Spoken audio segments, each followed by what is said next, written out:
ဒန်လန်တိခထတန်တိယာဥဋ္ဌာဏသုတ်တာမှာမြတ်စွာဘုရားတိုက်တွန်းခဲ့တဲ့စကားလေးတစ်ခွန်းရှိတယ်ဒန်လန်တိခထတန်တိယာတန်တိယာကိုယ့်ရဲ့စိတ်နှလုံးငြိမ်းအေးဖို့အတွက်ဒန်လန်ဆွဲဆွဲမြဲမြဲတိခထကျင့်သုံးရမယ်တဲ့လေ့ကျင့်ပေးရမယ်နော်ဒီစကားလေးကိုဘုံဘုံကအလွန်သဘောကျတယ်ကိုယ်စိတ်နှလုံးလေးငြိမ်းအေးဖို့အတွက်လူတိုင်းဟာကျင့်ရမယ်ကျင့်တဲ့နေဆိုတဲ့နေရာမှာတော့ဆွဲဆွဲမြဲမြဲကျင့်ရမယ်နော်စိတ်ကလေးငြိမ်းအေးဖို့အတွက်အလေးအကျင့်လုပ်ပေးရမယ်ကောင်းတဲ့အလေးအကျင့်နော်စိတ်ကိုငြိမ်းအေးအောင်ဘယ်လိုလုပ်ရမလဲဆိုတဲ့နီလန်းကိုရှာမယ်နီးမှလမ်းမှတွေ့ပြီဆိုလို့ရှိရင်လည်းပဲအဲ့ဒါလေးကိုကျွမ်းကျင်အောင်ကိုယ်စိတ်ကလေးကိုငြိမ်းအေးအောင်ထားတတ်ဖို့ငြိမ်းအေးဖို့အတွက်ဘုန်းဘုန်းတို့ဟာဆွဲဆွဲမြဲမြဲလေ့ကျင့်ရမယ်လို့မြတ်စွာဘုရားအဲ့လိုတိုက်တွန်းခဲ့တာဟုတ်တယ်စိတ်နှလုံးချမ်းသာဖို့ငြိမ်းအေးဖို့ဆိုတာလည်းပဲနီလန်းမရှာဘဲနဲ့မှန်ကန်တဲ့နီလန်းနဲ့မကျင့်သုံးလို့မရဘူးတူရတယ်လေ့ကျင့်မှဆွဲဆွဲမြဲမြဲလုပ်မှရနိုင်တဲ့အကျိုးရလဒ်တစ်ခုပေါ့နော်အဲ့တော့ဒီနေရာမှာကိုယ့်ရဲ့စိတ်နှလုံးငြိမ်းအေးခြင်းတယ်ဆိုလို့ရှိရင်ဘယ်လိုလုပ်မလို့နီလန်းလေးတွေလည်းအနှစ်ချုပ်ကလေးဖုံဖုံပြောပါမယ်ဟုတ်လားစိတ်နှလုံးငြိမ်းအေးခြင်းတယ်ဆိုလို့ရှိရင်ဒီစိတ်နှလုံးကိုမငြိမ်းအောင်မအေးအောင်လုပ်နေတဲ့အရာတွေကိုဖယ်လိုက်ဖို့ပဲဒါလေးကိုဘုံဘုံကသဘောပေါက်စေချင်တာဟုတ်လားဘုံဘုံတို့ရဲ့စိတ်နှလုံးကဘာကြောင့်မငြိမ်းအေးတာတော့ဒါကိုသိရမယ်စိတ်ကဘာကြောင့်မငြိမ်းအေးတာတုံးလို့မေးရင်သိတာထင်ရှားတဲ့အကြောင်းတရားတစ်ခုကတော့စိတ်တိုင်းမကြမှုဒေါသတရားကြောင့်စိတ်ကမငြိမ်းအေးတာပဲဟုတ်လားကိုယ်စိတ်ကိုအပူလောင်ဆုံးရှုမြိုက်နိုင်တာဟာဒေါသဘာတော့စိတ်တိုင်းမကြဘူးအလိုမကြဘူးနောက်ကြီးထွားလာရင်မကျေနပ်ဘူးနော်နောက်ဆုံးသူများဘဝမိမိဘဝကိုဗာဖြည့်ဆည်းပြဖို့အထိကြိုးစားတဲ့အနေအထားထိရောက်အောင်ဒေါသပြင်းထန်လာရင်စိတ်နှလုံးကပြင်းထန်တဲ့အသည့်အချိန်မှာပူလောင်လိမ့်မယ်ပူပန်လိမ့်မယ်ပေါ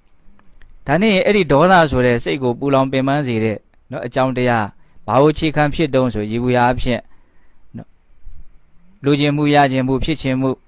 ဒီလောဘကိုပဲအခြေခံပြီးတော့ဒေါသဟာဖြစ်တာပဲနော်ဒေါသရဲ့သဘောလေးကိုဘုန်းတို့သေချာစဉ်းစားကြည့်လိုက်နော်အလိုမကြဘူးလို့သူကဒေါသရဲ့သဘောလေးကအလိုမကြဘူးအစာတဲကအလိုလေးသိမ့်များနေလို့ရှိရင်အလိုမကြမှုတွေဟာများလာတဲ့အကြောင်းရှိတယ်အစာတဲကအစာအလိုနည်းနေမယ်ဆိုရင်သူကအလိုမကြတဲ့အကြောင်းသိပ်ပြီးတော့မရှိဘူးလောဘနဲ့ဒေါသနဲ့ဟာအလွန်ကြီးကြီးမားမားဆက်သွယ်နေတယ်ဆိုတာမြင်တတ်ရမယ်ဟုတ်လားအလိုဆန္ဒများတဲ့လူတွေကများသောအားဖြင့်ဒေါသအာကြီးကြတာ။ဟောဆိုသူတို့အလိုဆန္ဒတွေကအကုန်လုံးဖယ်ပြနိုင်မှာတော့ဟုတ်လားဟိုဟာဖြစ်ခြင်းတရားဖြစ်ခြင်းဟိုဟာရခြင်းတရားရခြင်းဒီလိုလူတွေကစိတ်တိုင်းမကြမှုတွေပို့ပြီးတော့များလာမယ်။တဖုံးပြောနေတဲ့စကားလေးကိုခွန်းဆက်ကလေးမပြတ်စေနဲ့။ကိုယ့်ရဲ့စိတ်နှလုံးလေးငြိမ်းအေးဖို့အတွက်မြတ်စွာဘုရားဆွေးဆွေးမြဲမြဲလေ့ကျင့်ရမယ်လို့တိုက်တွန်းခဲ့တာ။အဲ့တော့စိတ်နှလုံးကိုငြိမ်းအေးခြင်းတယ်ဆိုရင်ဘယ်လိုလုပ်မလို့မငြိမ်းစေမအေးတွေသောအကြောင်းတရားတွေကိုဖယ်ရှားလိုက်ရင်စိတ်နှလုံးဟာငြိမ်းအေးသွားမှာပဲအဲ့တော့စိတ်နှလုံးဘာကြောင့်မငြိမ်းအေးနေတာတော့မငြိမ်းသေးမအေးသေးတဲ့အကြောင်းတရားဘာတော့ဆိုရင်အကျဉ်းပြင်းရေဘူးကတော့ဒေါသပဲဟုတ်လားစိတ်တိုင်းမကြမှုဒေါသအဲ့ဒီဒေါသရောဘာကြောင့်ဖြစ်တုံးအခုပြောနေတယ်ရေဘူးရာအဖြစ်ဒေါသဟာလောဘကြောင့်ဖြစ်တယ်လူချင်းမမောမှုပေါ့နော်အဲ့လို့ဆိုရင်အဲ့ဒီလောဘရောဘာကြောင့်ဖြစ်တုံးနည်းနည်းလေးခွန်းဆက်လေးတစ်ခုထပ်လိုက်အောင်ရေဘူးရာအဖြစ်လောဘဟာမောဟကြောင့်ဖြစ်တယ်မောဟဆိုတာဘဝအကြောင်းအမှန်မသိတာပဲဘဝရဲ့ဖြစ်နေတဲ့အနေအထားတွေကိုမှန်မှန်ကန်ကန်မသိတာပဲ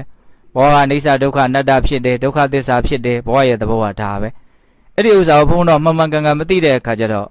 ဘဝကိုမကောင်းမှမသိတဲ့အခါကျတော့ကောင်းလိမ့်နိုးနဲ့မျှော်ကိုးကြတာဘဝကဒုက္ခသဘောကြီးပဲဒါဘလို့မှဘလို့အကြောင်းတရားနဲ့မှတကယ်နဲ့ပြင်လို့ရှင်လို့ရနိုင်တဲ့အနေအထားမရှိဘူးရုပ်တည်နေဖြစ်နေတယ်ဆိုတာဒုက္ခတွေဖြစ်နေတာတကယ်ကအဲ့ဒီအမှန်တရားကိုခုံဘုန်းတို့ကောင်းကောင်းသိလို့ရှိရင်လူချင်းမှုဟာနဲကိုနဲဟုတ်လားအခုကဘုန်းဘုန်းတို့ကဒုက္ခကိုမသိတဲ့အခါကျတော့ဒီဒုက္ခရဲ့ပုံမှာနော်ကောင်းလိမ့်နိုးနဲ့နော်ပြင်ဆင်ခြင်းတဲ့အပိုင်းတွေရှိတယ်လူလားတောင့်တတာတွေရှိတယ်ဘဝထဲမှာကောင်းမယ်ထင်တဲ့အရာရှိတယ်လို့ထင်နေတာမောဟပဲတကယ်ကဟုတ်လားကောင်းမယ်ထင်တဲ့အရာရှိတယ်ထင်လို့လောဘဖြစ်တာဒါနဲ့လေးဘုံကတရားအစမှာပြောကြည့်တာဟုတ်လားအဲ့လိုဆိုလို့ရှိရင်မောဟသူ့ကြောင့်လောဘအဲ့ဒါကြောင့်ဒေါသစာတွေကတော့ဘုရားဘယ်လိုလေးဟောတော့လောဘဒေါသမောဟလို့အစဉ်တိုင်းလေးကတော့အဲ့လိုလေးဟောတယ်ဒါပေမဲ့ရေဘူးရတကယ်ဖြစ်စဉ်ကဘယ်သူကအခြေခံနေအောင်ဆိုမောဟအခြေခံတယ်နော်ခန္ဓာအကြောင်းဘဝအကြောင်းလောကရဲ့အကြောင်းအမှန်မသိမှုဆင်းရဲတွေလို့အမှန်မသိတဲ့အခါကျတော့ဒါရဲ့ပုံမှာလူချင်းမှုရချင်းမှုဆွဲလန်းမှုမမောမှုအများကြီးပွားလာ အဲ့ဒါတွေပွားလာတဲ့အခါကျတော့အဲ့ဒါတွေအလိုမပြည့်တိုင်းမပြည့်တိုင်းမကျေနပ်မှုစိတ်တိုင်းမကြမှုဒေါသတွေကလည်းပွားလာတယ်အဲ့ဒီဒေါသဖြစ်မှာပဲဘုန်းဘုန်းတို့ရဲ့ဘဝမငြိမ်းအေးပါလားလို့နားလေကြတယ်များသောအားဖြင့်ဟုတ်လားအဲ့တော့ဒီဒေါသရဲ့နောက်ွယ်ကနေပြီးတော့ဒေါသဖြစ်အောင်မိထိုးပေးနေတဲ့အရာဘာလဲလို့မင်းလောဘနဲ့မောဟပဲဟုတ်လားအဲ့လိုဆိုရင်ဘုန်းတို့မူရင်းစကားလေးပြန်ကောက်ကြည့်အောင်နော်ငြိမ်းအေးဖို့အတွက်ဆွဆွမြဲမြဲလေ့ကျင့်ကြလို့ဘုရားတိုက်တွန်းတယ်လူတိုင်းလဲကိုယ်စိတ်နှလုံးကိုငြိမ်းကျင်ကြတယ်အေးကျင်ကြတယ်ဟုတ်လားအဲ့လိုငြိမ်းအေးဖို့ကြိုးစားမယ်ဆိုရင်ဘာလို့ရမှာတော့မငြိမ်းသေးမအေးသေးသောအရာတွေကိုဖယ်ရှားရအောင်အဲ့တော့မငြိမ်းသေးမအေးသေးသောအရာတွေကအကျဉ်းများဖြင့်၃မျိုးတွေ့သွားပြီနော်ဘာနဲ့နော်လောဘရဲ့ဒေါသရဲ့မောဟရဲ့ဒီမှာဖြစ်စဉ်အတိုင်းလေးပြောမယ်ဆိုရင်တော့မောဟရဲ့လောဘရဲ့ဒေါသရဲ့ဒီလိုသွားတာဟုတ်လားအဲ့တော့အဲ့ဒီအကုသိုလ်တရားဒါအကုသိုလ်ပဲအကုသလမူလလို့ဘုရားဟောတာနော်အကုသိုလ်တရားကိုဖယ်ရှားခိုင်းတာပဲတကယ်ကအကုသိုလ်ကိုဖယ်ရှားလိုက်လို့ရှိရင်အကုသိုလ်ကြောင့်ဖြစ်မဲ့ပူမှုလောင်မှုမငြိမ်းမှုမအေးမှုတွေကအကုန်လုံးငြိမ်းသွားမှာပဲအဲ့လို့ရှိရင်ဒီလောဘဒေါသမောဟကိုဖယ်ဖို့အတွက်ဘုန်းတော်ကဘလို့ဖယ်ရမှာတော့ဆိုရင်ကုသိုလ်ဖြစ်အောင်လုပ်ဖို့ပဲနားလေးကတ်နေတယ်ဒါလေးကိုဘုန်းဘုန်းကလက်တွေ့လေးနားလည်စေခြင်းဟုတ်လားအခုလောဘဒေါသမောဟဆိုတဲ့အကုသလမူလတရားကြောင့်စိတ်ပူရတယ်ဆင်းရဲရတယ်ဆိုတဲ့အထိလက်ခံတယ်နော်အဲ့လို့ဆိုရင်အဲ့ဒီအကုသလမူလတရားတွေကိုဖယ်ဖို့အတွက်ဘုန်းဘုန်းတို့ဘလို့ဖယ်ရမှာတော့လို့မေးရင်ကုသိုလ်ဖြစ်အောင်လုပ်ဖို့ပဲနော်တခါခဏကုသိုလ်ဖြစ်အောင်လုပ်ရမယ်ဟုတ်လားကုသိုလ်စိတ်ကလေးဖြစ်အောင်လုပ်ရကုသိုလ်စိတ်ကလေးဖြစ်အောင်လုပ်လို့ရှိရင် automatic အလိုလျောက်ခုနလောဘဒေါသမောဟကိုဖယ်ပြီးသားဖြစ်သွားတယ်အကုသိုလ်ကိုဖယ်တယ်ဆိုတာဘယ်သူကဖယ်တာတော့လို့မေးရင်ကုသိုလ်ကဖယ်တာနော်ကုသိုလ်ကအကုသိုလ်ကိုပယ်တတ်တဲ့သဘောရှိတယ်မပယ်တတ်နိုင်သေးခင်မှာလည်းပဲအားနေအောင်ဖယ်ရှားအောင်လုပ်နိုင်တဲ့အစွမ်းသူ့မှာရှိတယ်ဆိုကြပါစို့ဘုန်းတို့မေတ္တာလေးပွားနေမယ်ဟုတ်လားဓမ္မမို့မြတ်စွာဘုရားရဲ့ဂုဏ်တော်လေးကိုအာယုံပြုမယ်ဒါပါတော့ကုသိုလ်ဖြစ်အောင်လုပ်တာအဲ့ဒီအချိန်မှာလောဘဒေါသမောဟရှိမလားမရှိဘူးဟုတ်လားဒါကဘုန်းဘုန်းကပေါ်လွင်ထင်ရှားတဲ့အရာလေးကိုပြောတာနော်အဲ့ဒါဘာလို့ဆိုကောင်းတဲ့အာယုံကိုဘုန်းတို့အာယုံပြုလိုက်တာပေါ့နော်မေတ္တာထားတယ်မြတ်စွာဘုရားရဲ့ဂုဏ်တော်ကိုစဉ်းစားတယ်နော်တရားဒေသနာဖတ်ရှုတယ်ဒါမှမဟုတ်တရားနာတယ်အဲ့ဒီအချိန်မှာကောင်းတဲ့စိတ်ကလေးတွေဖြစ်နေတယ်တပြိုင်တည်းမကောင်းတဲ့စိတ်တွေကိုဘာလို့ပြီးသားဖြစ်သွားတော့ဖယ်ပြီးသားဖြစ်သွားတယ်အဲ့ဒီမှာကုသိုလ်ဖြစ်အောင်လုပ်တဲ့နေရာမှာနော်အလွန်ကိုအရေးပါတဲ့လုံနည်းပေါ့အလွန်ပြည့်စုံတဲ့အချိန်တိုင်းလုံနိုင်တဲ့လုံလို့ရတဲ့နီလန်းအကောင်းမွန်ဆုံးနီလန်းဘာလဲလို့မင်းမဟာသတိပဋ္ဌာန်သုတ်တံမှာရသော်ဘုရားသင်ပေးထားတဲ့သတိပဋ္ဌာန်တရားရှုမှတ်နည်းပဲကိုယ်ခန္ဓာမှာဘာဖြစ်နေလဲဆိုတာလေးကိုသတိလေးထားနေသတိထားတိုင်းသူကကောင်းမြတ်တဲ့စိတ်ဖြစ်တယ်သူကဒီဟာရဲ့ပုံမှာအမှန်သိနေတယ်အမှန်သိနေလို့စောစောတုန်းကမောဟတရားမဖြစ်ဘူးနော်အမှန်သိတဲ့အတွက်ကြောင့်လူချင်းမမောမှုလောဘတရားလည်းမဖြစ်ဘူးမကျေနပ်မှုလည်းပဲမဖြစ်ဘူးသူကအဲ့တော့သတိတစ်ချက်ထားလိုက်တိုင်းဘုန်းတို့ရဲ့နော်စိတ်ကိုပူလောင်ပင်ပန်းအောင်ရှုမြိုက်တဲ့လောဘဒေါသမောဟကိလေသာတရားဟာဘာဖြစ်သွားတာတော့ဖယ်ရှားပြီးသားဖြစ်တယ်ပေါ့အဲ့နီလန်းတွေကတော့အများကြီးဘုန်းတို့အသုံးပြုလို့ရတယ်ဟုတ်လားအဲ့ဒါတွေကိုအကုန်လုံးနှစ်ချုပ်လိုက်မယ်ဆိုရင်အကုသိုလ်ဖယ်တယ်ဆိုတာဘာလို့တာတော့လို့မင်းကုသိုလ်ဖြစ်အောင်လုပ်နေတာကိုပြောတာကုသိုလ်လုပ်နေတာကိုပြောတာဆိုရတော့လှူဒန်းနေတဲ့အခိုက်အတန့်မှာလည်းပဲလောဘဒေါသမောဟမဖြစ်ဘူးနော်ဒါလည်းနားလည်ဖို့လိုတယ်ဟုတ်လားကိုယ်တီလာလေးကိုပြန်ဆင်ကျင်တဲ့အချိန်လဲလောဘဒေါသမောဟမဖြစ်ဘူးဒါပတိအပြည့်စုံဆုံးနဲ့အချိန်တိုင်းလှုပ်လို့ရတဲ့ကုသိုလ်ဖြစ်အောင်လှုပ်လို့ရတဲ့နီးဟာဘာလဲလို့မေးရင်မဟာသတိပဋ္ဌာန်သုတ်တံမှာလာတဲ့နီးပဲအဲ့ဒီဥစ္စာတော့ဘုန်းတို့ကပိုင်နိုင်ကိုနားလည်ထားရမယ်ဒါကြောင့်မြတ်စွာဘုရားကုသိုလ်လို့မှန်မှန်ကန်ကန်ကောင်းမွန်ပြောရင်လည်းဆိုရင်သတိပဋ္ဌာန်တရား၄ပါးကိုကုသိုလ်လို့ပြောတာဟုတ်လားအဲ့တော့ကိုယ်စိတ်နှလုံးကိုငြိမ်းအေးခြင်းတယ်ဆိုလို့ရှိရင်ကုသိုလ်ဖြစ်အောင်လုပ်ဖို့ပဲကုသိုလ်ဖြစ်အောင်လုပ်လိုက်တာနဲ့တစ်ဖက်ကစိတ်ကိုပူလောင်ပင်မအောင်လုပ်တဲ့အကုသိုလ်ကိုပယ်ပြီးသားဖြစ်ပြီးတော့မငြိမ်းမအေးသေးတဲ့အရာတွေမရှိတဲ့အတွက်ကြောင့်စိတ်ကလေးကပဲဖြစ်တော့ငြိမ်းအေးသွားတယ်အဲ့ဒါလို့လုပ်နေတာကိုအဲ့ဒါဝရိယလို့ခေါ်တာနော်ခုနတော့မြတ်စွာဘုရားငြိမ်းအေးဖို့အတွက်ဆွဆွမြဲမြဲလုပ်ကြဆိုဆွဆွမြဲမြဲဆိုတာဝရိယကိုရည်ရွယ်တာလို့ပြောလို့မရဘူးလားရတယ်ဟုတ်လားဒါကြောင့်ကိုယ့်ရဲ့စိတ်ကိုငြိမ်းအေးဖို့အတွက်ဘုန်းတို့ကအမြဲတမ်းကုသိုလ်စိတ်ကလေးဖြစ်အောင်နော်တနည်းမဟုတ်တနည်းနဲ့လုံနေဖို့လိုတယ်ဘုရားတက်ခြင်းတက်မယ်ပြေးရုပ်ခြင်းရုပ်မယ်အတန်းရုပ်ခြင်းရုပ်မယ်ဟုတ်လားအဲ့ဒီအချိန်မှာလည်းပဲစိတ်ကလေးဒီထဲနှစ်ပြီးတော့လှုပ်ဖို့လိုမယ်နော်ဒါမှမဟုတ်မြတ်စွာဘုရားရဲ့ဂုဏ်တော်လေးကိုလေးနဲ့ဆင်ခြင်ပြီးတော့ပွားများနေရင်နေမယ်ဒါမှမဟုတ်တတ္တဝါအနန္တရဲ့ပုံမှာမေတ္တာပွားရင်ပွားမယ်ဒါမှမဟုတ်စာမေမွေးခြင်းခြေသီးလက်သီး32ခုထာသဆင်ခြင်ပဲဒါကြောင့်သတိပဋ္ဌာန်တွေကိုအကျုံးဝင်သွားပြီနော်နောက်ဆုံးအမြဲတမ်းမပြင်းမရိ နော်လှုပ်ပြီးတော့နေနိုင်တာကဘာလို့ဆိုဝင်လေထွက်လေမှတ်မယ်ခန္ဓာကိုယ်မှာထင်ရှားတာကိုမှတ်မယ်ဘာစိတ်တွေဖြစ်နေလဲဆိုတာကိုသတိထားမယ်ဘလို့ခံစားချက်တွေဖြစ်နေလဲဆိုတာသတိထားမယ်ပြောရရင်ကိုယ်ခန္ဓာနဲ့စိတ်နဲ့နော်အမြဲတမ်းဘာလုပ်ပေးနေလို့ထိတွေ့ပေးနေမယ်တတိတရားနဲ့ဒီခန္ဓာကိုယ်ရဲ့သဘာဝရဲ့ပုံမှာဘုံဘုံတို့စိတ်ကလေးထားပြီးတော့နေမယ်ပေါ့နော်အဲ့ဒါဘာလုပ်နေတာလို့မေးရင်ကုသိုလ်ဖြစ်အောင်လုပ်နေတာတနည်းနည်းနဲ့သာလုပ်နေအဲ့လိုဆိုလို့ရှိရင်စိတ်ကိုပင်ပန်းစေတဲ့ပူလောင်စေတဲ့အရာဒါတွေဘုံဘုံတို့ဖယ်ရှားပြီးသားဖြစ်တဲ့အတွက်ကြောင့်စိတ်ဟာငြိမ်းအေးလိမ့်မယ်အဲ့ဒါကိုဘုံဘုံတို့ဆွဲဆွဲမြဲမြဲလုပ်ဟုတ်လားအဲ့လိုလုပ်တာကိုဘာရှိတယ်ပြောတာဝရိယရှိတယ်ဆိုတော့အဲ့ဒါကိုပြောတာဘုံတို့ဝရိယဆိုတာကနှစ်မျိုးရှိတယ်နော်မိစ္ဆာဝါယမတမ္မာဝါယမလို့နှစ်မျိုးရှိတယ်မှားယွင်းတဲ့ကြိုးစားအထောက်မှုရဲ့မှန်ကန်တဲ့ကြိုးစားအထောက်မှုရဲ့အခုပြောတဲ့ဝရိယဘယ်လိုဝရိယတော့မှန်ကန်တဲ့ကြိုးစားအထောက်မှုမှန်ကန်တဲ့ကြိုးစားအထောက်မှုကိုသမ္မပဒံလုံလဝရိယလို့လည်းပြောတယ်ဟုတ်လားသမ္မပဒံလုံလဝရိယ၄မျိုးရှိတယ်နော်မဖြစ်သေးတဲ့အကုသိုလ်မဖြစ်အောင်ဖြစ်ပြီးသားအကုသိုလ်ကိုပယ်နိုင်အောင်အကုသိုလ်နဲ့ပတ်သက်ပြီးတော့နှစ်ချက်ရည်ရွယ်ချက်ထားပြီးတော့ကြိုးစားတာမဖြစ်သေးတဲ့ကုသိုလ်တွေဖြစ်အောင်ဖြစ်ပြီးသားကုသိုလ်တွေတိုးတက်ခိုင်မြဲသွားအောင်ကုသိုလ်နဲ့ပတ်သက်ပြီးတော့ရည်ရွယ်ချက်နှစ်ချက်ထားပြီးတော့ကြိုးစားတာခုဘုံဘုံပြောနေတာအဲ့ဒီဝရိယမျိုးပြောနေတာအဲ့တော့တကယ်တမ်းကတော့အကုသိုလ်ကိုပယ်ဖို့ပြောတာပဲသို့တော့အကုသိုလ်ကိုဖယ်ရှားဖို့အတွက်လက်တွေ့ရဘယ်လိုဖယ်ရမှာတော့မင်းကုသိုလ်ဖြစ်အောင်လုပ်တဲ့နီးနဲ့အကုသိုလ်ဖယ်တာသဘောပေါက်လားဒါလေးကိုရှင်းကျင်တဲ့စိတ်ထဲမှာရှင်းသေးကျင်တယ်ဟုတ်လားကုသိုလ်ဖြစ်အောင်လုပ်ပြီးတော့နေလို့ရှိရင်အကုသိုလ်ကအလိုလိုဖယ်ပြီးသားဖြစ်နေတယ်အကုသိုလ်ဖယ်တဲ့လုပ်ကိုတိတတ်တမင်လုပ်နေတာမဟုတ်ဘူးဟုတ်လားအဲ့ဒါကုသိုလ်ကနောက်ဆုံးဒါခဏလေးအကြောင်းအားလျော်စွာဖယ်သွားတဲ့သဘောပေါ့နော်နောက်ဆုံးဘုန်းဘုန်းတို့ကကုသိုလ်တွေများလာလို့မဲ့ညံအဆင့်ပြန်ရောက်မယ်ဆိုရင်အကုသိုလ်ကိုအမြင့်ပြတ်အဲ့ဒီကြတော့ပါတော့ဖယ်နိုင်တဲ့အစွမ်းကမဲ့ညံမှာရှိလိမ့်မယ်အဲ့ဒီအထိရွေးချက်ထားပြီးတော့ဘုန်းဘုန်းတို့လောက်ရမယ်ဟုတ်လားဒါပါခေါ်တော့ဝရိယအဲ့ဒါဝရိယရှိလို့ရှိရင်အဲ့ဒီလူချမ်းသာမယ်လို့ဘုရားဟောတာဒီလိုအဓိပ္ပာယ်မျိုးနဲ့ဟောတာဟုတ်လားဝရိယရှိတဲ့ပုဂ္ဂိုလ်ဟာအခုလောလောဆယ်လည်းပဲစိတ်ကိုပူလောင်စေတဲ့အကုသိုလ်ကင်းတဲ့အတွက်ကြောင့်သူဟာချမ်းသာမယ်နောက်မှလည်းပဲအလွန်မှကြီးကျယ်တဲ့အကျိုးရလဒ်ကိုလည်းပဲဖြစ်ထွန်းစေလိမ့်မယ်အဲ့တင်ဟောတာမြတ်စွာဘုရားဟုတ်လားအကုသိုလ်တရားတွေနဲ့စိတ်နဲ့မရောပြွန်းတဲ့အတွက်ကြောင့်ဒီစိတ်ကလေးကငြိမ်းအေးတယ်တိုင်းရင်ဟောတာနော်ဝရိယရှိလို့ရှိရင်ကြီးမားတဲ့အကျိုးကျေးဇူးကိုလည်းပြည့်စုံစေလိမ့်မယ်ဒါမဲ့ညာပုံညာရလိမ့်မယ်လို့ပြောတာတကယ်လို့ဝရိယမရှိဘူးဆိုလို့ရှိရင်အခုလောလောဆယ်လည်းပဲစိတ်ကိုပူလောင်စေတဲ့အကုသိုလ်တရားတွေနဲ့စိတ်ကရောပြွန်းတဲ့အတွက်ကြောင့်စိတ်ကလောလောဆယ်ကိုပဲဆင်းရဲရလိမ့်မယ်ပြီးရင်လည်းပဲကြီးကျယ်တဲ့အကျိုးကျေးဇူးနဲ့လည်းပဲလွဲချော်ရလိမ့်မယ်လို့ဝရိယရှိခြင်းမရှိခြင်းရဲ့အကျိုးအပြစ်ကိုအဲ့လိုရှင်းပြီးတော့မြတ်စွာဘုရားဟောတာရှိတယ်ဟုတ်လားဒါကြောင့်မလို့ဒီနေ့ဥပုပ်တရားလေးအနေနဲ့ဘုံဘုံကဝရိယရှိဖို့ဝရိယကိုဆွဲမြဲမြဲရှိဖို့ဘာဝရိယတော့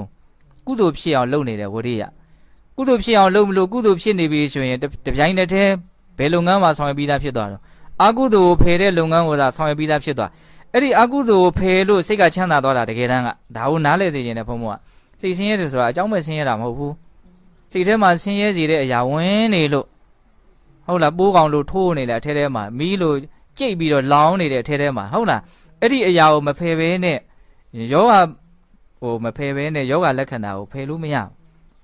ဟုတ်တယ်မို့လားအတွင်းထဲမှာယောဂပိုးကြောင့်ပဲဖြစ်စီဒါမှမဟုတ်တစ်ခုခုဖောက်ပြန်မှုကြောင့်ပဲဖြစ်စီရုပ်ဖောက်ပြန်ရင်ကိုမလို့ခံစားရတဲ့ဝေဒနာရှိမနေဘူးလားရှိနေတယ်ဒီရုပ်ဖောက်ပြန်မှုကိုမဖယ်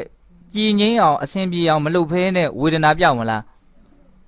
းမပြောက်ဘူးနော်ဒါစဉ်းစားကြည့်ဟုတ်လားယောဂပိုးကိုရှင်းအောင်မလုပ်ဖဲနဲ့ယောဂပိုးကြောင့်ဖြစ်နေတဲ့ခံခက်မှုယောဂဝေဒနာလက္ခဏာတွေဘယ်နည်းနဲ့မှဖယ်ရှားလို့မရဘူးအဲ့လိုပဲအကုသိုလ်ဆိုတဲ့ယောဂပိုးကိုမဖယ်ဘဲနဲ့ပူလောင်ခြင်းပင်ပန်းခြင်းဆိုတဲ့ယောဂလက္ခဏာတွေဟာဖယ်ရှားသွားမှာမဟုတ်တဘောကမှလူတွေကပူတယ်လောင်တယ်မချမ်းသာဘူးပြောလို့သာပြောနေတာပူခြင်းလောင်ခြင်းရဲ့အကြောင်းတရားကိုတွေ့အောင်လည်းမရှာဘူးတွေ့ပြီဆိုရင်ဖယ်ဖို့လည်းမကြိုးစားအဲ့ဒါဖယ်ဖို့ကြိုးစားဘယ်နည်းနဲ့ကြိုးစားမှာတော့ကုသိုလ်လုပ်တဲ့နည်းနဲ့ပဲကြိုးစားရမှာကုသိုလ်လုပ်တဲ့နည်းတွေအများကြီးမြတ်စွာဘုရားသင်ပေးတာနော်အနှစ်ချုပ်လိုက်ရင်တော့ဒါနသီလသမာဓိပညာပေါ့အဲ့ဒီမှာအခြေပြန်ဆုံးကသမာဓိနဲ့ပညာမှာအများကြီးကျေပြန်လိမ့်မယ်ဟုတ်လားဘာဝနာကမ္မထန်40တောင်မြတ်စွာဘုရားဟောထားတာရှိတယ်ဟုတ်လားကောင်းမြတ်တဲ့အာယုံလေးတွေကိုစိတ်ကိုအဲ့ဒီမှာထားပေးတဲ့အလေးချင်းကိုလေ့ကျင့်နေအဲ့ဒါကုသိုလ်ဖြစ်အောင်လုပ်နေတာကုသိုလ်မှာအဆင့်မြင့်တဲ့ကုသိုလ်ဖြစ်အောင်လုပ်တယ်သမာဓိဖြစ်ခြင်းဖြစ်မယ်ပညာဖြစ်ခြင်းဖြစ်မယ်သဘောပေါက်ရဲ့လားအဲ့ဒီထဲမှာဘုံဘုံတို့အကျွမ်းကျင်သင်သုံးအရာဘာလဲလို့မရင်တတိပဋ္ဌာန်ဘာဝနာကိုအကျွမ်းကျင်သင်သုံးပဲဒါသူကအချိန်တိုင်းမြတ်စွာဘုရားလုပ်လို့ရတယ်လုပ်လဲလုပ်ရမယ်လို့သင်ပေးတာလေကျင်ကြီးကျင်ငယ်စွန့်တဲ့အချိန်မှာတောင်မှလုပ်ရမယ်စကားပြောနေလဲလုပ်လို့ရတယ်စားတော့နေလဲလုပ်လို့ရတယ်လုပ်မရဘူးဆိုတာကိုအလေးကျင့်မရှိလို့မကျွမ်းကျင်တဲ့အပိုင်းပဲ ဟုတ်လားအဲ့ဒါကိုဆွဲဆွဲမြဲမြဲလုပ်မယ်ဆိုလို့ရှိရင်ကုသိုလ်ဖြစ်ရင်တပြိုင်တည်းအကုသိုလ်ပယ်ပြီးသားဖြစ်တယ်အဲ့ဒါအကုသိုလ်ပယ်နိုင်တော့စိတ်ကငြိမ်းအေးလို့ချမ်းသာလို့ဒီလိုသွားတယ်ဟုတ်လားနောက်ဆုံးကုသိုလ်ကမဲ့ညာအဆင့်ရောက်သွားပြီဆိုအကုသိုလ်အမြင့်ပြတ်ပယ်ပြီးတော့အရိယာဖြစ်သွားဆိုလုံးဝစိတ်ကဘာဖြစ်သွားတော့သောတာပန်ဖြစ်သွားပြီဆိုရင်ငူဝါယူလောက်အရန်ပင်ပန်းဆင်းရဲတာမျိုးသူ့မှာမရှိတော့ဟုတ်လားအရန်ရှားသွားပြီပေါ့နော်အနာဂံဖြစ်မှငိုတာတော့ပယ်တဲ့သဘောပေါ့ဟုတ်လားဘာပဲပြောကုသိုလ်အဆင့်မြင့်အောင်လှုပ်လေအကုသိုလ်တွေနည်းသွားတဲ့အတွက်ကြောင့်ငြိမ်းအေးမှုချမ်းသာမှုဟာရရှိလေအတိုင်းဘဝမှာဘာနဲ့ဘုံဘုံတို့ကကြိုးစားရမှာနော်ဝရိယနဲ့ကြိုးစားနော်အကုသိုလ်မဖြစ်အောင်ကုသိုလ်ဖြစ်အောင်အဲ့ဒီဝရိယရှိမှဘုံဘုံတို့ရဲ့နော်ငြိမ်းအေးမှုဆိုတဲ့အကျိုးရလဒ်ရမှာမကြိုးစားဘဲနဲ့မရဘူးအဲ့တော့ဘုံဘုံတို့ကြိုးစားမယ်ဆိုတဲ့စိတ်ရှိရမယ်နော်အဲ့တော့ကြိုးစားတာလည်းဘယ်လိုကြိုးစားမှာတော့အကုသိုလ်မဖြစ်အောင်ကုသိုလ်ဖြစ်အောင်ပို့ပြီးတော့လက်တွေ့ပြောရင်ကုသိုလ်ဖြစ်အောင်လုပ်နေဖို့ပဲကုသိုလ်ဖြစ်အောင်လုပ်ရင်အကုသိုလ်ပယ်ပြီးသားအကုသိုလ်ဖယ်ရှားတဲ့ကိစ္စကိုဆောင်ရွက်ပြီးသားဒါဘုံဘုံအခုထပ်ပြီးတော့ပြောနေတာ၄ခါလောက်ရှိသတိထားမိမယ်ထင်တယ်နော်ဘာလို့အဲ့လိုပြောနေရတော့ဝရိယရဲ့သဘောလေးကိုနားလည်သိခြင်းလို့ဝရိယကဘာလုပ်တာကုသိုလ်ဖြစ်အောင်လုပ်တာတပြိုင်တည်းအကုသိုလ်ကိုပယ်ပြီးသားလဲဖြစ်သွားတာဒီသဘောလေးပြောတာဒါနဲ့ပတ်သက်ပြီးတော့မကြိုးစားလို့ရှိရင်ကုလိုခြင်းနဲ့ငြိမ်းအေးမှုကိုမရနိုင်ဘူးဆိုတာလေးကိုဘုံဘုံဇက်တော်လေးတစ်ပုဒ်ပြောပြမယ်ဟုတ်လားမြတ်စွာဘုရားလက်ထက်ကယဟန်တော်တစ်ပါးတကယ်ကိုပဲယုံကြည်မှုတရားနဲ့မြတ်စွာဘုရားရဲ့သာသနာတော်မှာဝင်ပြီးတော့ယဟန်ပြုတယ်ဟုတ်လားနောက်9နှစ်လောက်ဝီနီးပါညာနေတဲ့ထိုင်တဲ့အောင်အကုန်သင်ယူပြီးတော့ကမ္မထန်တရားသင်ယူပြီးတော့တောဝင်ပြီးတော့တကယ်ကိုရိုးချွန်အထုတ်တယ်ဒါပေမဲ့လို့တဝါတွင်းသာကုံသွားတယ်သူမျှော်မှန်းထားတဲ့စိတ်ရတည်ငြိမ်မှုသိမြင်နားလည်မှုဆိုတာလေအတိုင်းတာတစ်ခုထိရမလာတဲ့ခါကျတော့ तू ကငါဒီသာသနာမှာကျွတ်ထိုက်တဲ့ပုဂ္ဂိုလ်ဟုတ်ဟာမတူပါဘူးအတူရဲ့အဲ့လိုချော်သွားတယ်တကယ်တမ်းအဲ့ဒီကိစ္စ तू သိတာမဟုတ်ဘူးကိုကျွတ်ထိုက်တဲ့လူလားမကျွတ်ထိုက်တဲ့လူလားအသိဉာဏ်ရနိုင်တဲ့လူလားမရနိုင်တဲ့လူလားဆိုတာတကယ်တမ်းအသိနိုင်မလားမသိနိုင်ဘူးနော်လုံရင်ရမှာပေါ့ဒါပေမဲ့ तू ကမသိနိုင်တာကြီးကိုသိနိုင်တယ်လို့လုပ်တယ်မသေးကြတာကြီးကိုသေကြတယ်လို့လုပ်တယ်သူ့ကိုယ်သူဘလို့ပဲဆုံးဖြတ်လိုက်တော့ငါမရနိုင်တဲ့လူပဲအဲ့ဒါနဲ့ तू အေးစီတီမြတ်စွာဘုရားနာသွားပြီးတော့နေပြီးတော့ချမ်းသာနေလိုက်တာကောင်းတယ်ဆိုတော့အဲ့ဒါမြတ်စွာဘုရားအကြောင်းတော်ပဲလာပြီးတော့နေလိုက်တော့တယ်နောက်တော့သူ့ရဲ့အမြင်တွေကိုသတင်းသုံးပေါ်တွေတကယ်ချင်းတွေကိုပြောပြတာပေါ့ငါတော့အောင်မြင်ပေါက်မြောက်နိုင်တဲ့လူမဟုတ်ဘူးအဲ့ဒါကြောင့်မလို့ငါတော့ဒီလိုပဲနေလိုက်တော့တာပဲခပ်ပေါ်ပဲနေလိုက်တော့တာပဲပေါ့အဲ့တော့ယဟန်တော်တွေကဒါမှဖြစ်တဲ့ကိစ္စပေါ့နော်အဲ့ဒီမှာစာထဲမှာတိတိကျကျလေးရေးပြထားတာသင်နေတာထိုင်တာတွေကပျော်ပါနိုင်လွန်းတယ်ပေါ့အားကိုးရာတွေများရပြီးတော့တာမို့လို့အဲ့လိုများနေနေတာလားစိတ်ချလက်ချကြီးနေနေတာအားကိုးရာတွေရပြီးလို့များနေနေတာလားလို့မေးဘာမှလည်းမရသေးဘူးပေါ့အဲ့လိုပြောတော့မြတ်စွာဘုရားဒီကိုသူ့ကိုခေါ်သွားကြတယ်ဟောတော့သူ့အကြောင်းကိုရှောက်တော့မြတ်စွာဘုရားဘာမိန့်ရှိတော့ဆိုတော့ငါရဲ့ဒီသာသနာမှာနော်နာမည်ကောင်းတွေအမျိုးမျိုးယူနေကြတဲ့ယဟန်တွေရှိတယ်တဲ့ရောင်ရဲသူဟုတ်လားလောဘနေသူ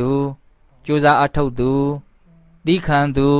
ဒါနာမည်ကောင်းယူတယ်ဆိုတာအဲ့ဒါနာမည်ကောင်းအစ်စ်ပါနော်ကိုယ့်ရဲ့စိတ်နေသဘောထားသည်ပင်လဲပတ်ဝန်းကျင်မှာကိုယ့်နာမည်ဖြစ်နေတာကိုသဘောထားနော်ဒီစကားလေးကိုဘုံဘတတိထားသေးခြင်းလို့ပြောပြတာဟုတ်လား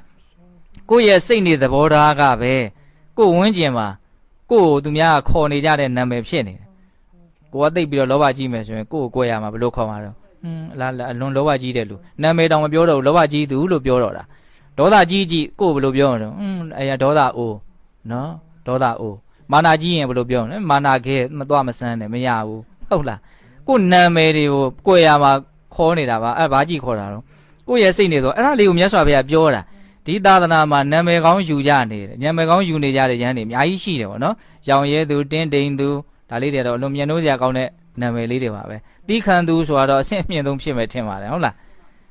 းအဲ့လိုနာမည်ကောင်းယူနေတဲ့ဒီသာသနာမှာသင်ကဘယ်နဲ့ကြောင့်ပြင်းရည်သူဆိုတဲ့နာမည်ဆိုးကိုယူရတာတော့ဟုတ်လားဒါနာမည်ဆိုးမယူမိသေးနဲ့ပေါ့နော်ဘုန်းဘုန်းတို့လည်းပဲအဲ့တိုင်းပဲလို့ပြောရမှာဟုတ်လားနာမည်ဆိုးလေးတွေကယူနေတာဘယ်လိုနာမည်ဆိုးတွေယူနေတာပြင်းရည်သူခပ်ပေါ်နေသူဟုတ်လားရွချွန်အားမထုတ်သ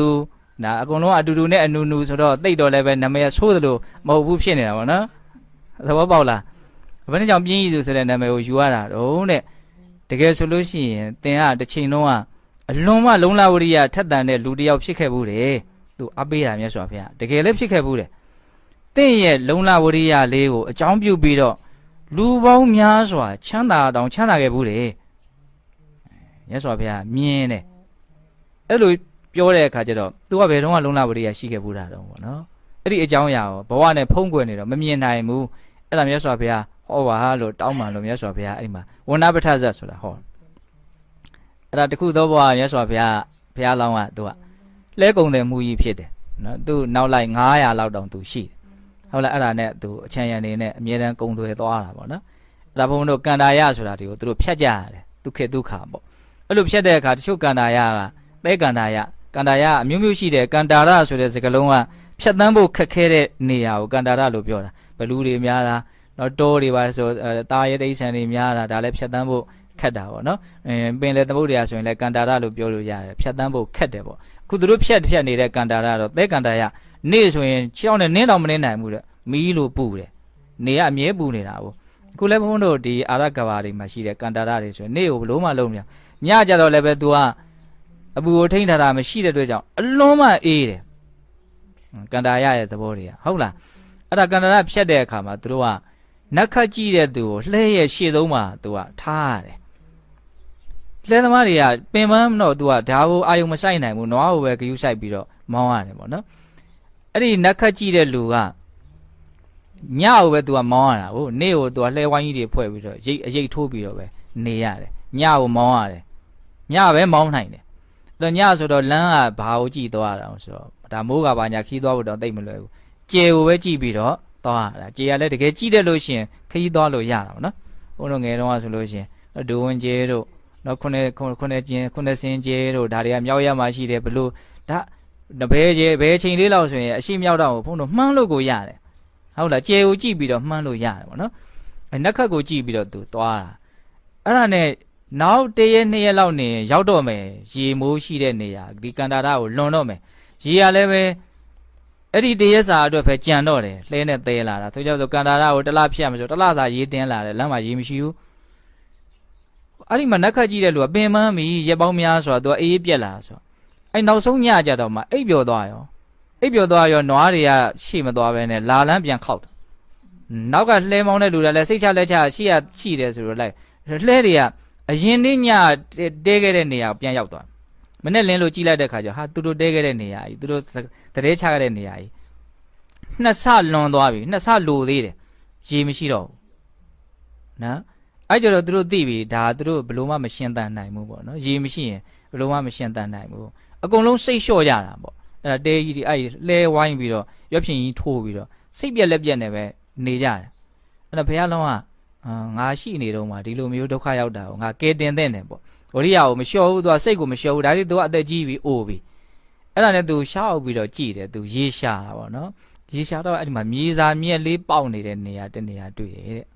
့ဒါသူ့ရဲ့ဓာတ်ပြုမှုပေါ့နော်အတွင်းကရေဓာတ်ပြုမှုကြောင့်အပင်ပေါက်နိုင်တာဆိုတော့သိတော့ဒီနာကိုတူရင်ရေထွက်နိုင်တယ်ဆိုတော့သိပေါ့လူတွေကိုအကုန်စီးယုံပြီးတော့အာကောင်းမောင်းတန်ရေတွန်းတူးခိုင်းတူမျောလင်းချက်နဲ့တူးအတောင်60လောက်ထိရောက်သွားတယ်တကယ်ကိုအနှစ်ကြီးတဲ့ဘယ်ပြေးကြီးတူးမှာပေါ့နော်သူက60လောက်ရောက်သွားတဲ့အခါကျတော့ကြောက်ဖြာခန်းနေတယ်တဲ့အဲ့ဒီမှာလူတွေအကုန်လုံးတခါထပ်ပြီးတော့လက်လျှော့သွားကြပြန်တယ်ကြောက်ဖြာဘလို့မှမတူးနိုင်တော့ဘူးလေအတောင်60ကြီးတူးတဲ့ဆိုကုန်းနေပြီတောင်60ဆိုတော့နဲတဲ့အနက်မှာမဟုတ်ပဲနဲ့အကုန်လုံးပြန်သွားကြအကုန်လုံးကင်သေးတော့အေးစေးသေးပဲသေးတော့မယ်ပေါ့နော်ကိုအားကုန်ပြီးတော့မသေးတော့ဘူးပေါ့နော်ဝရိယရှိတဲ့လူနဲ့မရှိတဲ့လူအဲ့ဒါကွာတာပဲဟုတ်လားအေးစေးသေးသေးမယ်ဆိုတဲ့လူနဲ့ကြိုးစားရင်သေးမယ်ဆိုတာဒါကွာသေးတော့သေးမှာပဲလေဟုတ်လားအဲ့ဒါနဲ့ဘုရားလောင်းကအကုန်လုံးလက်လျှော့သွားကြပြီဆိုတော့အဲ့ဒီလူငယ်လေးတွေကတယောက်ရဲ့ဒီမျက်လုံးတွေကိုသူတွေ့တယ်ဒီလူစိတ်အားထက်သန်မှုရှိတယ်ဒီလူကိုစီးယုံပြီးတော့ခိုင်းရရင်တော့အဆင်ပြေမယ်ဆိုတာသူနားလေတယ်အဲ့ဒါနဲ့အဲ့ဒီလူကိုနှစ်ယောက်တည်းခေါ်ပြီးတော့ပြောတယ်လူလည်းမင်းလျှော့လိုက်မယ်ဆိုရင်တော့ဒီလူတွေအကုန်လုံးသေမှာမင်းလည်းသေမှာတကယ်လို့မင်းမလျှော့ဘူးဆိုရင်မင်းလည်းမသေရဘူးဒီလူတွေလည်းမသေရဘူးအများကိုကယ်သင့်တယ်ပေါ့နော်ဒါမှမဟုတ်ဒီကြောက်ဖြာကိုထုသေးချာပေါက်ရှိတယ်ဆိုတော့ဘုရားလုံးကကြောက်ဖြာကိုနားနဲ့ကပ်ပြီးတော့ထောင်းကြည့်တော့အောက်မှာရေတန်းတဲ့ကြားတယ်တဲ့အဲ့ဒါကြောင့်ဒီကြောက်ဖြာကိုကျိုးအောင်ထုခိုင်းတာအဲ့တော့ကလေးကလည်းပဲဘေးကအားပေးတဲ့လူရှိတော့ထုတာပေါ့မရက်မနာထုနောက်ဆုံးသူ့ရဲ့ထက်တန်တဲ့ဇွဲလုံးလာဝရိယနဲ့ကြိုးစားမှုကြောင့်ကြောက်ဖြာအက်ပြီးတော့ကွဲသွားပါနော်အဲ့ဒီအကွဲကြတဲ့ရေကတခါတည်းထောင်ပန်းတယ်အပေါက်ကလေးသေးသေးဆိုထောင်ပန်းတယ်ပေါ့အဲ့ကြမှာလူတွေရေရပြီဆိုတော့တူတူပြောဆိုတယောက်မှမသေးဘူးဟုတ်လားဒီအဲ့ဒီနာမှာရေရှိတယ်ဆိုတော့ သင်္ကေတပါလှုပ်ထားခဲ့ရတာပေါ့အဲ့ဒီမှာမြတ်စွာဘုရားအဲ့ဒီတုန်းကဒီကြောက်ဖြာကြီးကိုကွဲအောင်ထုတဲ့ပုဂ္ဂိုလ်ဟာတခြားမဟုတ်ဘူးမင်းမယ်အခုကျမှဘယ်နဲ့ကြောင့်ဒီငင်းအေးမှုကိုရအောင်မရှာနိုင်တာတော့အဲ့ဒီတုန်းကငင်းအေးမှုကိုဖြစ်စေတဲ့ရေကိုရအောင်ရှာခဲ့တာပေါ့နော်အခုဘာလို့မရှာတာတော့ဒီငင်းအေးမှုကအစ်စ်ကလည်းရှာမှရမှာပဲကြိုးစားမှရမှာပဲလက်ကားမရနော်အဲ့ဒါကိုမြတ်စွာဘုရားဖြစ်ပြီးတဲ့နောက်မှအဲ့ဒီဒေတာဗမောကဆရာကြီးဘွားတော်ကပြောခဲ့တဲ့စကားမဟုတ်ဘူးဒီဇက်တော်လေးကိုဒီလောက်တင်ရက်ပြီးတော့မှဂါထာတစ်ပုဒ်ကိုမြတ်စွာဘုရားဟောတာအဲ့ဒီဇက်တော်လေးနဲ့ဆက်ပြီးတော့ရှာဖို့လို့ငင်းအေးမှုကိုရှာဖို့လို့အဲ့ဒီဂါထာလေးကိုဘုံဘုံအလွန်ကြိုက်တယ်နော်ဇလန်းလေးကလည်းကောင်းပါတယ်နော်အဖြစ်ပြက်လေးကလည်းကောင်းတယ်သူ့ကိုအကြောင်းပြုတော့ဟောတဲ့ဒီဂါထာလေးကလည်းကောင်းတယ်အကိလတုနောဝဏပတိခဏန္တာဥရိငနေတထပပံအဝိနောဧဝမုနိဝရိယဘလူပပံနောအကိလတုဝိနေဟရယတတန်တေတဲ့ဂါထာမြတ်စွာဘုရားဟောအတိပ္ပယ်ဘာပြောလို့ဆိုတော့နော်ဝဏပတိသဲလမ်းမှာနော်ကန္တာယလမ်းသဲကြီးရှိတဲ့လမ်းမှာနော်အကိလတုနောနော်မပြင်းကြီးတဲ့ကုံတွေဟာခဏန္တာရေကိုရှာရတယ်တူးကြဆွရတယ်နော်သဲကန္တာယဒီမှာမီးလိုပူးနေတဲ့သဲကန္တာယကြီးတဲ့မှာမလုပ်ကြတော့တူးကြဆွရတယ်မပြင်းတဲ့ပုံကိုယ်တွေပေါ့နော်အဲ့လိုတူးတယ်ဆွတဲ့အတွက်ကြောင့်ဥဒိင်ကနေတတ်တာပပံအဝိန်တို့သူတို့ဟာနော်အသက်ရဲ့ရှင်သန်ခြင်းရဲ့အကြောင်းတရားဖြစ်တဲ့ရေကိုသူတို့ရတယ်တဲ့နော်ကြောက်ဖြာတောင်ထုရတာနော်ရေရဖို့မလွယ်ဘူးပေါ့နော်ရေရှာတဲ့ကိစ္စဟုတ်လားရှင်သန်မှုအတွက်အလွန်မှအားကြီးတဲ့အကြောင်းတရားရေဟုတ်လားအဲ့ဒီရေကိုမပြင်းကြီးတဲ့ကုံတွေဟာနော်တူးရင်းဆွရင်းနဲ့ရအောင်သူတို့ရှာရတယ်တဲ့အဲ့ဒါလိုပဲတဲ့ဧဝံမုနိဝရိယဘလူပပံနောနော်ဧဝံဤအတုဝရိယဘလူပပံနောဝရိယအားအစွမ်းနဲ့ပြည့်စုံတဲ့မုနိယဟန်တစ်ပါးတည်နော်ဒီမှာတော့ယဟန်ကိုအဓိကရည်ရွယ်တာပေါ့နော်အသိဉာဏ်ရှိတဲ့လူတစ်ယောက်လို့လည်းပြောလို့ရပါတယ်ဟုတ်လားခုနကတော့ဝရိယကိုပြောတာနော်ကုသိုလ်ဖြစ်အောင်လုပ်မယ်ဆိုတဲ့ဝရိယကုသိုလ်ဖြစ်နေပြီဆိုရင်အကုသိုလ်ကလည်းပယ်ပြီးသားပဲဟုတ်လားအဲ့တော့ကုသိုလ်ဖြစ်အောင်အကုသိုလ်မဖြစ်အောင်လုပ်တဲ့သမဗ္ဗဒံဝရိယအဲ့ဒီဝရိယကိုဒီနေ့မှာအာအစွမ်းလို့ပြောတယ်နော်တွန်းအားပါနော်အဲ့ဒီအာစွမ်းနဲ့ပြည့်စုံတဲ့ပုဂ္ဂိုလ်ဟာတဲ့အကိလတုမပြင်းမရှိသူကြိုးစားတယ်အဲ့လိုကြိုးစားတဲ့အတွက်ကြောင့်သူဘာကိုရတော့ဆိုတော့ဟရိယတနှလုံးသားဤတန်တိန်ငြိမ်းအေးခြင်းကိုဝိန်ဒီရတယ်တဲ့နှလုံးသားလို့ပြောတယ်နော်အမှန်တော့စိတ်ပေါ့နော်စိတ်ရဲ့မှီဟာအဓိကနှလုံးသားမှာမှီလို့ဟရိယတတန်တိန်နော်နှလုံးသားရဲ့ငြိမ်းအေးခြင်းနော်စိတ်နှလုံးရဲ့ငြိမ်းအေးခြင်းစိတ်ပူပြီဆိုရင်နှလုံးသားကလည်းပူမှာပဲနှလုံးသားပူပြီဆိုလို့ရှိရင်နှလုံးပူပြီဆိုလို့ရှိရင်နှလုံးကနေအမြဲတမ်းညှစ်ထုတ်နေတဲ့သွေးတွေကလည်းပူမှာပဲသွေးတွေပူလို့ရှိရင်ဒါမှမဟုတ်စိတ်တွေဘုံတို့ရမ်းဆင်းရဲပြီးပင်ပန်းပြီးပူလောင်ပြီးဆိုရင်ချွေးတွေထွက်လာနော်အောင်ဆိုခန္ဓာကိုယ်ကပူတာဟုတ်သွေးပူတော့ခန္ဓာကိုယ်ပူတာပေါ့ခန္ဓာကိုယ်ပူတဲ့အခါကျတော့ခန္ဓာကိုယ်ကသူ့စနစ်နဲ့သူအလုပ်လုပ်တော့တာလေပူတဲ့ခန္ဓာကိုယ်ကြီးဒုက္ခရောက်မှာဆိုလို့ဘာထုတ်ပေးရတော့ရေထုတ်ပေးတာဟုတ်လားပြန်အေးသွားအောင်လို့ချွေးထုတ်မပေးလို့ရှိရင်အဲ့ဒါပူပြီးတော့သူကပြည့်စည်းမှာမဟုတ်လို့ချွေးထုတ်ပေးတာအဲ့ချွေးထွက်တယ်ဆိုတာနော်ခန္ဓာကိုယ်ပူလို့သူ့အလုပ်လုပ်နေခန္ဓာကိုယ်ဟုတ်လားအဲ့တော့ဒီစိတ်နှလုံးလေးကိုငြိမ်းအေးအောင်စိတ်အေးမှနှလုံးသားကလည်းအေးမှအဓိကတော့စိတ်ကိုပြောနေတာမှာဟုတ်လားစိတ်ရဲ့ငြိမ်းအေးခြင်းအဲ့ဒါကိုရဖို့အတွက်ဘုန်းတို့ဘာလုပ်ရမှာတော့ကြိုးစားရမယ်ကြိုးစားတယ်ဆိုတဲ့နေရာမှာမပြင်းမရပေါ့နော်အာစွမ်းနဲ့လည်းပြည့်စုံရမယ်ဘာအာစွမ်းလို့ဆိုတော့ဝရိယအာစွမ်းအားနော်အဲ့တော့ဝရိယရဲ့အဓိပ္ပာယ်ကိုလည်းမြင်ရမယ်နော်ဝရိယဘယ်နှမျိုးရှိတော့2မျိုးရှိတာနော်မိစ္ဆာဝါယမရဲ့တမ္မာဝါယမရဲ့နော်မှားယွင်းတဲ့ကြိုးစားအထုံးမှုသူများတက်တယ်ဆိုတာလည်းဝရိယပါတယ်မြတ်ပစ္စည်းခိုးတယ်ဆိုလည်းမလေးဝရိယပါတယ်အမလေးတခါလေဝရိယတွေမကောင်းနော်လောကီဉာဏ်တွေပါထည့်ရသေးတယ်ဟုတ်လားလိန်ညာကောက်ကျစ်ပြီးတော့ကြိုးပမ်းအားထုတ်ပြီးတော့တချို့ကြိုးစားအားထုတ်မှုအများကြီးတောင်လို့တယ်ဟုတ်လားဒါဘာဝရိယတွေတော့အဲ့ဒါကမိစ္ဆာဝရိယခေါ်တယ်ဟုတ်လားခုဘုန်းတို့လိုအပ်တဲ့ဝရိယပါတော့တမ္မာဝရိယတမ္မာဝါယမပေါ့နော်အဲ့ဒါကိုတမ္မပဒံလုံလဝရိယလို့လည်းခေါ်တယ်တမ္မာဝါယမရဲ့အဓိပ္ပာယ်ကဘာတော့မကောင်းတာမဖြစ်အောင်ကောင်းတာဖြစ်အောင်လုပ်တာပို့ပြီးတော့အသေးစိတ်ပြောရင်ဖြစ်ပြီးသားအကုသိုလ်ပယ်ဖို့မဖြစ်သေးတဲ့အကုသိုလ်မဖြစ်ဖို့ဖြစ်ပြီးသားကုသိုလ်တိုးတက်ကြီးပွားဖို့မဖြစ်သေးတဲ့အကုသိုလ်တရားတွေဖြစ်ဖို့ဒီလိုရည်ရွယ်ချက်နဲ့ကြိုးစားတာအဲ့ဒါဘယ်လိုကြိုးစားမလို့လက်တွေ့ကြကြနားလည်ဖို့ကကုသိုလ်ဖြစ်အောင်ပဲလုပ်နေဒါလေးကိုမမေ့နဲ့နော်ခုထပ်ပြော9ချိန်မြောက်ထပ်ပြောတာဟုတ်လားကုသိုလ်ဖြစ်အောင်ပဲလုပ်နေကုသိုလ်ဖြစ်ရင်အကုသိုလ်ပယ်ပြီးသားအကုသိုလ်ပယ်လို့ရှိရင်အကုသိုလ်ကြောင့်ဖြစ်မဲ့ပူလောင်မှုပင်ပန်းမှုဆင်းရဲမှုဟာမဖြစ်တော့ဘူးစိတ်ကချမ်းသာဆိုအဲ့ဒါကြောင့်ချမ်းသာတာနော်ချမ်းသာလေးရောက်လာတာမဟုတ်ဘူးဆင်းရဲပြောက်သွားတာလို့တဲ့ပြောချင်တာငြိမ်းအေးမှုကြီးရောက်လာတာမဟုတ်ဘူးပူလောင်မှုပျောက်သွားတာလို့ပြောချင်တာမတူဘူးတော့စကားလေးတွေကပူလောင်မှုပျောက်တော့ဘာဖြစ်သွားတော့ငြိမ်းသွားတာပေါ့ဟုတ်တယ်မဟုတ်လားပင်ပန်းမှုပျောက်တော့တက်တာသွားတာပေါ့ဆင်းရဲမှုပျောက်တော့ချမ်းသာသွားတာပေါ့ စဉ်းစားကြည့်နော်ဒီသဘောလေးတွေကိုဟုတ်လားအဲ့တော့ဆင်းရဲအောင်ပင်မအောင်ပူလောင်အောင်လုပ်နေတာအကုသိုလ်ဆိုတဲ့အကြောင်းတရားလုပ်နေတာဟုတ်လားအဲ့ဒီအကုသိုလ်ဘယ်သူကပယ်နိုင်မအောင်ဆိုကုသိုလ်ကပယ်မှာဒါမှမဟုတ်ကိုကကုသိုလ်ဖြစ်အောင်သာလုပ်နေကုသိုလ်ဖြစ်အောင်လုပ်ဖို့နိလန်းနေအများကြီးပဲဒါနနဲ့လုပ်မလားသီလနဲ့လုပ်မလားတမာတိနဲ့လုပ်မလားပညာနဲ့လုပ်မလားအထီရောက်ဆုံးအပြည့်စုံဆုံးအကောင်းမွန်ဆုံးအားကိုးရဆုံးနိလန်းကတော့ဘယ်နိလန်းလို့ပြောတော့သတိပဋ္ဌာန်ပဲကိုယ်ခန္ဓာကိုယ်ကြီးဘာမှအာယုံလဲရှားတယ်မလို့အမြဲတမ်းထင်ရှားနေတာသိနေလိုက်အောင်ပဲအဲ့ဒီဘောသိနေလိုက်အောင်ပဲဟုတ်တယ်မဟုတ်လားဒါပေမဲ့သူ့ရဲ့အမြဲလုပ်ဖို့ဆိုရင်လည်းပဲညီးငွေတာပါညာရှိမှာပဲနော်ဒါကြောင့်မို့လို့ရံပန်ရံခါမှာမြတ်စွာဘုရားရဲ့ဂုဏ်တော်တွေကိုအာယုံပြုတော့စိတ်ကိုအားယူရတာရှိတယ်ဟုတ်လားမကျေနပ်မှုတွေစိတ်တိုင်းမကြမှုတွေစိတ်ရဲ့အနှောင့်အယှက်တွေနေပါတော့မေတ္တာတရားနဲ့ဘုန်းဘုန်းတို့စိတ်ကိုနော်လမ်းကြောင်းတဲ့ပေးတာတွေရှိမယ်ဟုတ်တယ်မဟုတ်လားအများကြီးပေါ့မြတ်စွာဘုရားတော့အဆောင်လျှောက်ကမ္မထအနေနဲ့၄မျိုးဟောတာတော့ရှိတယ်နော်ဗုဒ္ဓနုဒ္ဓတိဘုရားရဲ့ဂုဏ်ကိုအာယုံပြုတာရှိတယ်ဟုတ်လားပြီးတော့တော့မေတ္တာဘာဝနာရှိတယ်နော်အတုပဘာဝနာရှိတယ်မရဏနုဒ္ဓတိသေခြင်းကိုစဉ်းစားတာအမလီအဲ့ဒီဥစ္စာလည်းပြောခြင်းတယ်သေခြင်းကိုစဉ်းစားတာစွမ်းအားကြီးလွန်းလို့နော်သေခြင်းကိုစဉ်းစားလို့ဖြစ်တဲ့ကုသိုလ်ကကျန်တဲ့ကုသိုလ်နဲ့တော့သိမတူတတ်ဘူးလို့ထင်တယ်နော်ဟုတ်တယ်လို့တော့ဘုံဘုံပြောထားရှိရလေအကောင်းဆုံးဆရာဆိုဟုတ်လားသေခြင်းကိုစဉ်းစားလို့ရှိရင် तू ကအခုလုံးလုံးစေတယ်ကုသိုလ်ဖြစ်နေတာမဟုတ်ဘူးနောက်အနာဂတ်မှာလည်းပဲဘလို့ဆက်ပြီးတော့နေသွားမယ်ဆိုတဲ့လမ်းကြောင်းကိုလည်း तू ကကောင်းကောင်းတက်မှတ်ပေးနိုင်တယ်ငါဘလို့နေသင့်တယ်ဘလို့မနေသင့်ဘူးဘာလို့သင့်တယ်ဘာမလုပ်သင့်ဘူးကိုကိုအကောင်းဆုံးထိန်ချောင်းပဲ့ကင်ပေးနိုင်တယ်အဲ့ဒီအသိဉာဏ်ကဘယ်အသိဉာဏ်တော့သေခြင်းကိုစဉ်းစားလို့ဖြစ်တဲ့အသိဉာဏ်ကကိုကသေရမယ့်လူတယောက်သေလူသေရမယ့်ဘဝဒီဟာကိုဘုံဘုံတို့ကမျက်ခြေမပြတ်လို့ရှိရင်နော်ကိုယ့်ရဲ့နော်ဒီအသိဉာဏ်ကအလွန်မှကိုပဲနော်ဟိုမှန်မှန်ကန်ကန်အားရှိပါရှိဖြစ်လာတဲ့သဘောရှိတယ်ဒီသဘောလေးကိုဘုံဘုံကနားလည်သိချင်တာဒါမို့လို့